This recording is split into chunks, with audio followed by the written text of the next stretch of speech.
하나님께서 사람들을 축복하실 때, 새로운 미래를 주실 때, 아름다운 미래를 창조하실 때 그 사람에게 먼저 꿈을 주시는 것입니다.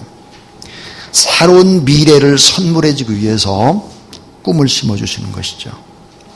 우리의 지난 과거는 새롭게 창조할 수가 없습니다. 과거는 지나갔기 때문입니다. 그런데 이 꿈을 품은 사람은 이 지나온 과거를 재해석할 수 있습니다. 그래서 미래를 창조하는 것입니다.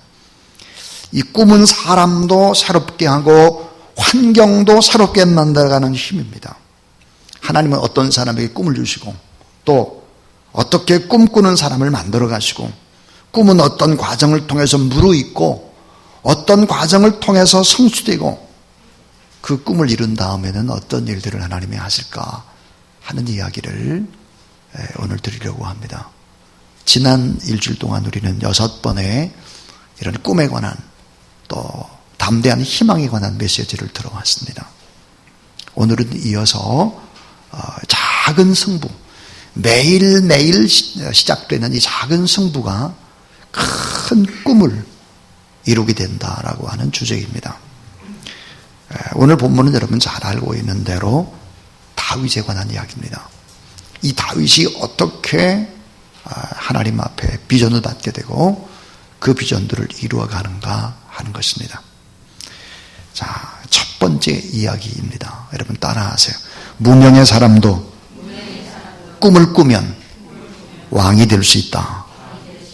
자, 여러분 무명의 사람, 정말 시원찮은 사람, 이름이 전혀 알려지지 않은 사람도 꿈을 꾸면 왕이 될 수 있다 하는 것입니다. 사무엘상 16장에 한 청년을 만납니다. 그는 8명의 형제 가운데 막내입니다. 자, 8번째 아들을 아버지가 무시합니다. 형들도 그를 하찮게 여기죠. 그런 양을 친 목동, 고난의 상징인 베두인족이기 때문입니다. 그런데 하나님이 이 같은 막내를 선택해서 왕이 되는 꿈을 심어줍니다. 말도 안 되는 소리죠. 어떻게 목동이 왕이 됩니까? 어떻게 시골뜨기, 촌뜨기가 나라를 다스리는 왕이 될 수 있어요? 이게 참 불가능한 일이죠. 말도 안 되는 소리입니다. 근데 이 사람이 바로 다윗입니다. 하나님이 이스라엘 초대 왕 사울에게 엄청난 실망을 했습니다. 그는 아주 잘생겼죠. 공부도 많이 했죠. 아주 대단한 사람입니다. 그런데 하나님이 그를 버렸습니다. 새로 왕을 세우려고 할 때 사무엘을 이새의 집으로 보냅니다. 그리고는 이새의 8명 아들 가운데 막내인 다윗에게 기름을 붓습니다. 여러분, 기름을 붓는다고 하는 것은 장차 왕으로 삼겠다는 것을 의미하죠. 하나님의 꿈은 다윗의 왕을 삼아서 자기 백성들을 통치하는 것입니다. 근데 사무엘상 16장 7절에 보면 여호와께서 사무엘에게 이르시되 그의 용모와 키를 보지 말라. 내가 이미 그를 버렸노라. 내가 보는 것은 사람과 같지 아니하니 따라하세요. 사람은 외모를 보거니와 나 여호와는 중심을 보느니라. 여러분, 사람들은 용모와 신장과 눈으로 보이는 외모를 봅니다. 학벌을 보죠. 얼마나 준수하냐, 잘생겼느냐, 집안의 배경이 어떠냐, 뭐 이런 거 봅니다. 자, 눈으로 보이는 것이 최고라고 생각을 하는 것이 인간입니다. 이새의 큰 아들 엘리압인데 외모가 특출했다 그래요. 근데 이 7명의 아들들 다 보았으나 사무엘의 마음에 들질 않았습니다. 사무엘이 묻기를 아들이 더 있느냐? 이새의 대답이 특이합니다. 아직 말째가 남았나이다. 이새가 말째인 다윗을 데리고 왔을 때 하나님께서 그의 기름 부으라고 말씀하시죠. 그리고 사무엘상 16장 12절에 이에 보내어 그를 데려오매 놀라운 말이 있습니다. 그의 빛이 붉고 눈이 빼어나고 얼굴이 아름답더라. 여호와께서 가라사대 이가 크니 일어나 기름을 부으라 그랬습니다. 여러분, 다윗이 7명의 형들과 다른 것은 무엇이었을까요? 그것은 막내였고 외모가 출중하지도 않고 인정을 받지도 못했습니다. 아버지에게 인정을 받지도 못하고 또 형제들에게 인정을 받지 못하고 나중에 장인 사울에게 또 아내에게도 인정을 받지 못하는 그런 사람이었습니다. 그런데 오늘 성경 말씀 보니까 그는 마음의 중심이 깨끗했다 그랬습니다. 그리고 마음이 뭡니까? 마음은 보이지 않는 얼굴인 것입니다. 내면의 얼굴인데 이 마음에서부터 나오는 빛이, 눈빛이 달랐다, 얼굴의 분위기가 달랐다 하는 것입니다. 자, 그에게 기름을 붓는 순간에 성령이 임했다고 성경은 얘기합니다. 사무엘이 기름불을 취하여 그 형제 중에서 그에게 부었더니 이날 이후로 다윗이 여호와의 신에게 크게 감동되니라. 사무엘이 떠나서 라마로 가니라 그랬습니다. 자, 앞으로 왕이 될 것이라는 엄청난 이야기, 성령의 감동 속에 살아가는 것입니다. 성령과 함께 꿈을 꾸죠. 깨끗한 마음을 가지고 주님을 바라보는 것입니다. 여러분, 그렇다고 당장 변화된 것이 결코 아닙니다. 변화된 것은 하나도 없습니다. 여전히 다윗은 목동 베두인족입니다. 아버지의 양을 쳤습니다. 다윗은 수년간 그 이후로도 양을 쳤습니다. 또 그 뒤로 13년 정도의 사울의 추격을 받으면서 생사의 갈림길에서 그는 죽는 경험을 수없이 해야 합니다. 그러나 그의 가슴 속에는 왕이 되는 꿈을 품었습니다. 왕이라는 존재에 관심을 갖게 된 것이죠. 하나님은 다윗을 왜 선택을 했을까요? 어떻게 하나님은 다윗의 마음을 아셨을까 하는 것입니다. 오늘 예배드리기는 여러분의 삶의 마음의 중심을 하나님이 보시고 예배드리는 여러분의 모습은 고스란히 여러분의 미래가 된다는 사실을 믿으시기 바랍니다. 지금 만약에 졸고 있다면 그 인생은 그냥 그렇게 살게 될 것이고, 지금 꿈을 품고 마음의 진리를 담는다면 여러분의 삶이 또 달라지게 되겠죠. 두 번째 이야기입니다. 여러분 따라하세요. 무명 시절에 작은 기적이 꿈을 만듭니다. 자, 여러분, 무명 시절에 작은 기적이 결국은 꿈을 직조하는 것입니다. 시절과 날줄로 하나님의 꿈을 짜는 것입니다. 직조하죠.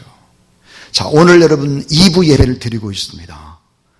온전한 예배, 이 예배에 성공을 해야 합니다. 오늘 여러분 작은 성공이, 이 작은 기적이 쌓여서 엄청난 능력을 발휘한다는 걸 사람들은 잘 모릅니다.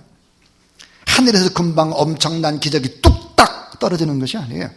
작은 기적의 물방울들이 모여서 실개천을 만들고 강을 이루고 대양으로 흘러가는 것입니다. 하나님은 무명 시절을 어떻게 보내고 있는지를 주목하는 것입니다.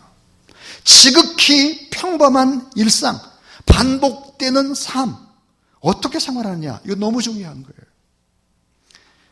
시편은 하나님이 다윗이 어디에서 있을 때 그를 지켜보고 하나님이 어떻게 선택했는지를 분명하게 이야기합니다. 참 놀라운 하나님입니다.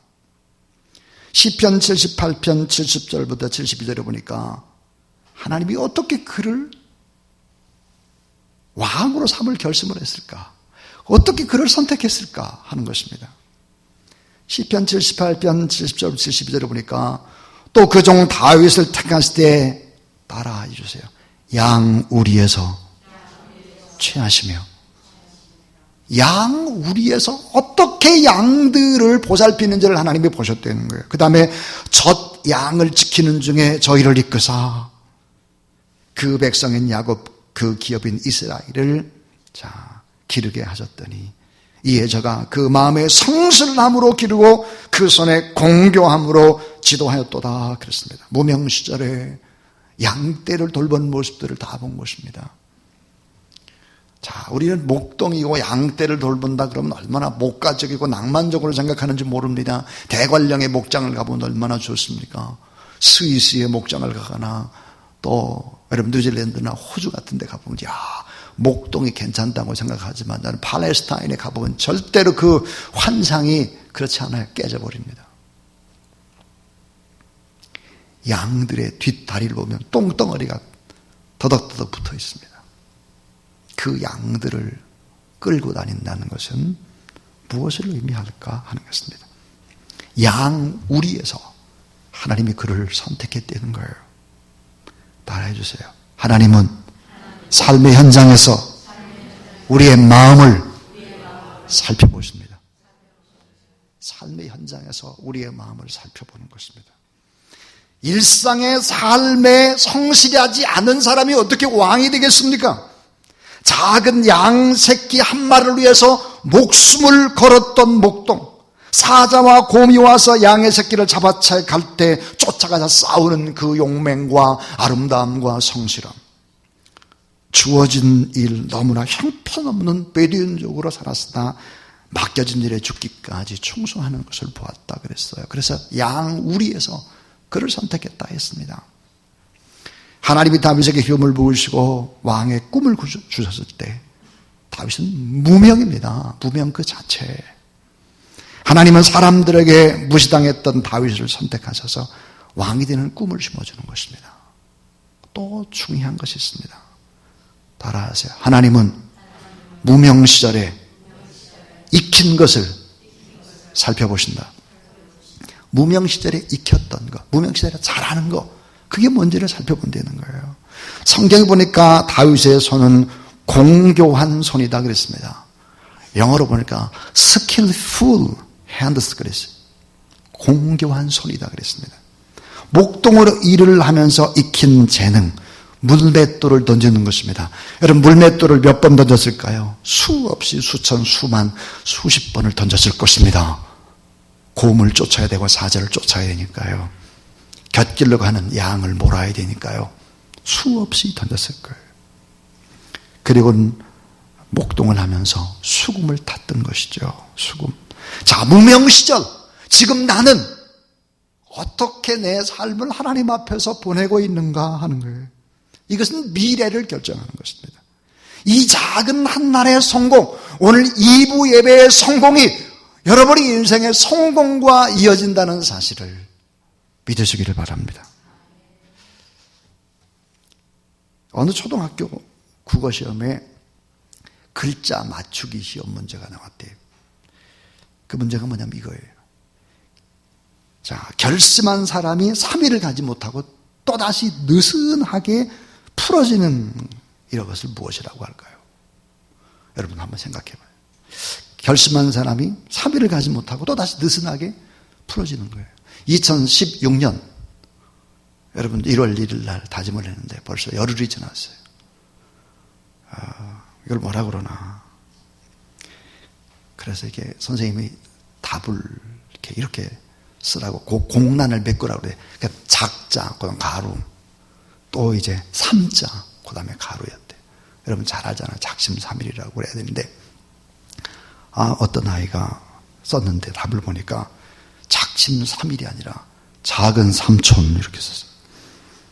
작은 삼촌. 우리 주변에 작은 삼촌들이 너무 많아요. 3일. 그 3일도 못 가서 팔랑팔랑 마음을 바꾸고 왔다 갔다 하고 이런 작심 삼촌들이 너무 많아요. 참 꾸준히 끈기 있게 최선을 다해서 자기의 길을 걸어가는 사람. 따라하세요. 단순, 지속, 반복. 여러분 단순, 지속, 반복할 때 기적이 있는 거예요. 기적. 하루하루를 낭비해서는 절대로 안 되는 것입니다. 김난도 교수, 서울대학의 교수인데 아프니까 청춘이다라는 책에서 커다란 성취에 집착하지 말고 매일매일의 작은 승부로 인생을 만들어가라 이렇게 권면을 합니다. 그분의 책을 한번 인용해 보겠습니다. 인생의 성공이란 한 번의 성취가 아니라 매일매일의 작은 승부로 직조하는 것이다. 그러므로 획기적인 승부처 전환점을 기다리면서 하루하루를 낭비해서는 안 된다. 무능한 사람일수록 이것만 되면, 이때가 오면 이라는 가정을 자주 한다. 가정하지 말고 실행하라. 하루하루 조금씩 남는 삶의 빈틈을 꽃을 피워라. 그 시간의 빈틈을 어떻게 쓰나에 따라 인생은 조금씩 달라진다. 지금의 시간은 영혼을 만든 유일한 재료다. 이렇게 말하고 있습니다. 여러분 다윗이 물맷돌로 여러분 골리앗을 쓰러뜨린 기적, 수금을 타서 사울에게 있는 악신, 악령을 쫓아내는 기적. 이것은 바로 다윗이 기름 부음을 받은 후에 처음 그가 궁궐로 돌아가는 계기가 됩니다. 사울 왕을 만나는 계기가 되고요. 다시 말하면 어찌 물맷돌 하나로 블레셋의 백전노장인 골리앗을 쓰러뜨릴 수 있겠습니까? 어찌 수금으로 악신을 몰아낼 수 있겠습니까? 보통 사람들은 그렇게 생각을 합니다. 물맷돌 하나로 그냥 믿음으로 던져가지고 골리앗의 미간을 뚫어가지고 골리앗이 쓰러지고 다윗이 이겼다, 그렇게 생각을 하면 곤란합니다. 다윗이 믿음과 함께 자기가 살아온 삶의 전체를 다 던진 것이 물맷돌이죠. 자신의 삶을 던진 것이고 믿음으로 던진 것입니다. 믿음으로. 자, 그래서 결국은 여러분 이 무명 시절에 어떻게 무엇을 가지고 살아가느냐, 무엇을 반복하느냐, 하나님이 그걸 다 눈여겨보시는 거죠. 그거를 사용한다는 사실을 믿으시기 바랍니다. 어떤 후배가 저에게 와서 이렇게 물어봤습니다. 목사님은 어떻게 설교 준비를 하십니까? 주일날 설교를 하기 위해서 몇 시간 준비를 하십니까? 이렇게 물어봤습니다. 그때 저는 후배에게 그렇게 말했습니다. 저는 오늘 설교하는 이 설교 준비를 위해서 평생을 준비했습니다. 평생. 사실 그렇습니다. 몇 시간 설교 준비해서 이 단에 서는 건 아니죠. 평생을 준비해온 거죠. 평생. 이러한 설교 노트가 있습니다. 이런 설교 노트가 650권쯤 됩니다. 많이 연습했겠죠. 부족하고 연약하고 실력이 없고 그러니까 어때요? 하나님 앞에 10장이라도 바치자, 그런 마음으로 하는 것입니다. 하나님은 다 보십니다. 우리의 삶을 다 보시죠. 시간은 날아가는 것이 아닙니다. 고스란히 축적되는 것입니다. 쌓여지는 것이죠. 이제 마지막 세 번째 이야기입니다. 따라하세요. 꿈은 광야에서 서서히 무르익는다. 꿈은 광야에서 서서히 무르익는 거예요. 광야에서. 이 다윗의 반짝 승리를 봅니다. 골리앗을 이긴 승리, 인기 얼마 못 갑니다. 자, 반짝 승리. 그 반짝 승리로 나라를 통치하는 왕이 될 수는 없죠. 하나님은 다윗을 유대 광야로 보냅니다.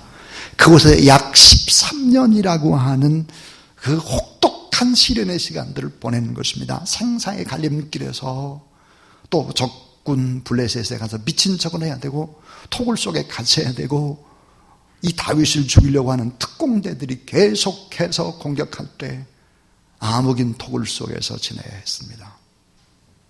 쫓기면서 결국은 성장해 간 것이죠. 짐논이라고 하는 사람이 이렇게 말했습니다. 성공을 앗아가는 두 가지 요소가 있다. 하나는 조바심이고 또 하나는 탐욕이다 그랬습니다. 우린 너무 변덕이 심해요. 조바심이 너무 심해요. 한국 사람들 특징이 그래요. 그리고 탐욕이에요.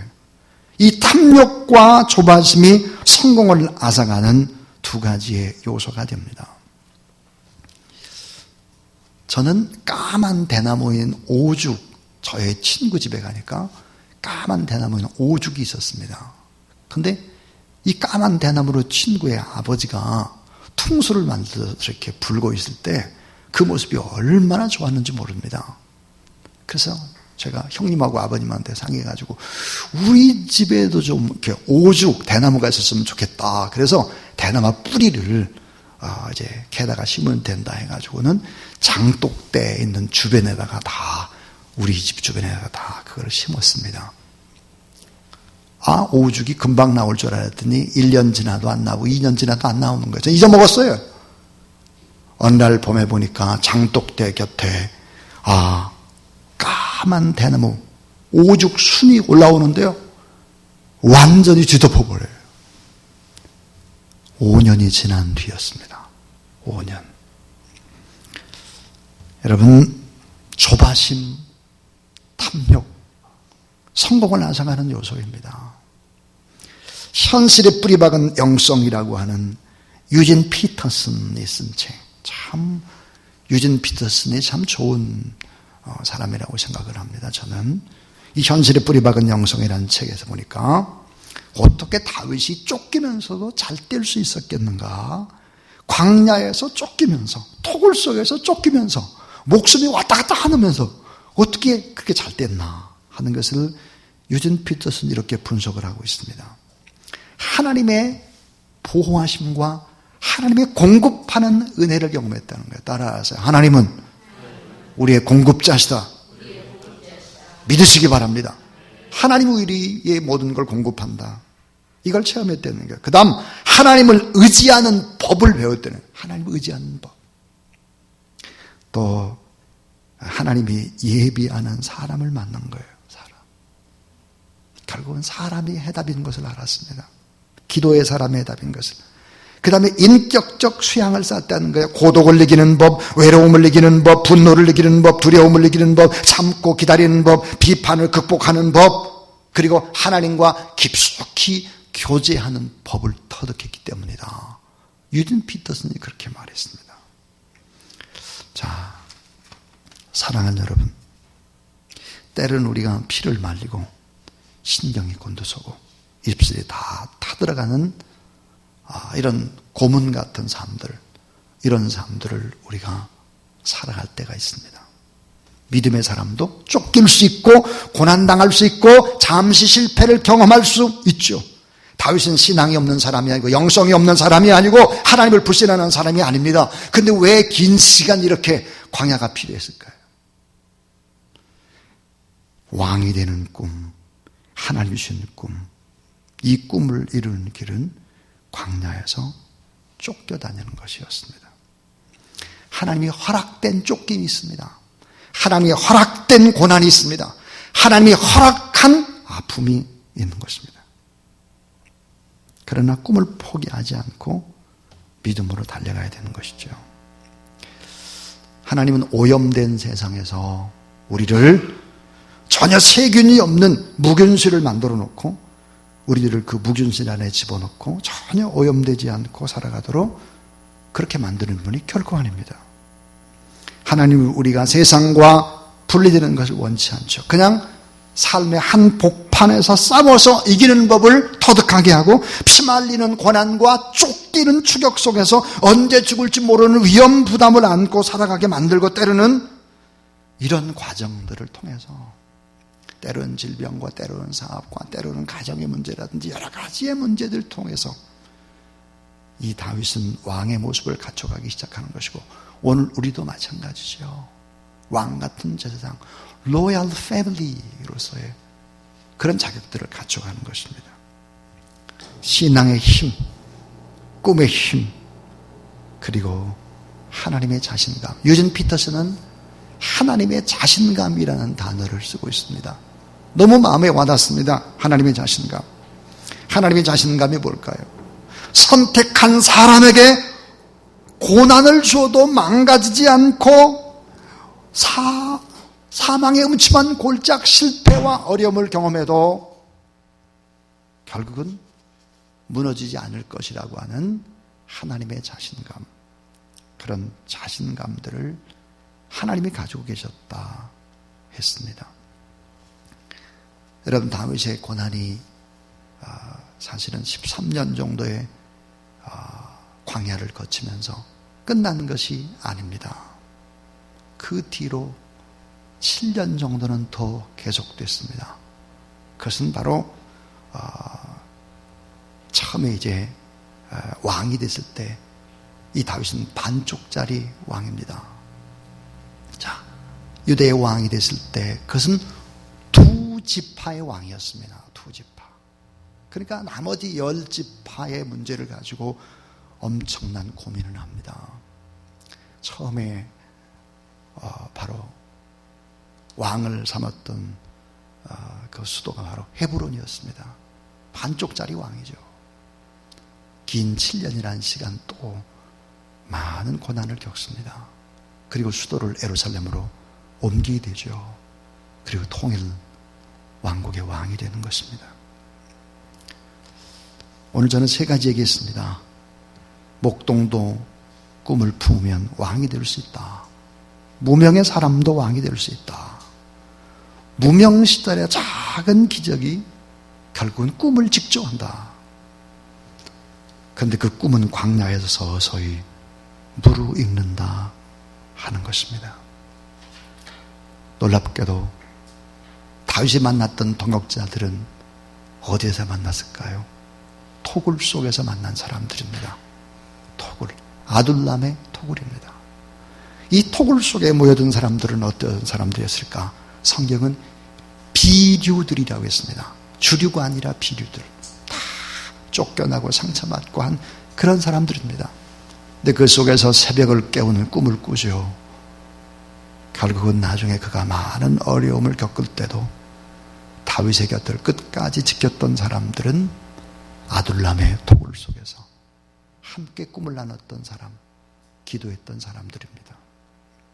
사랑하는 여러분,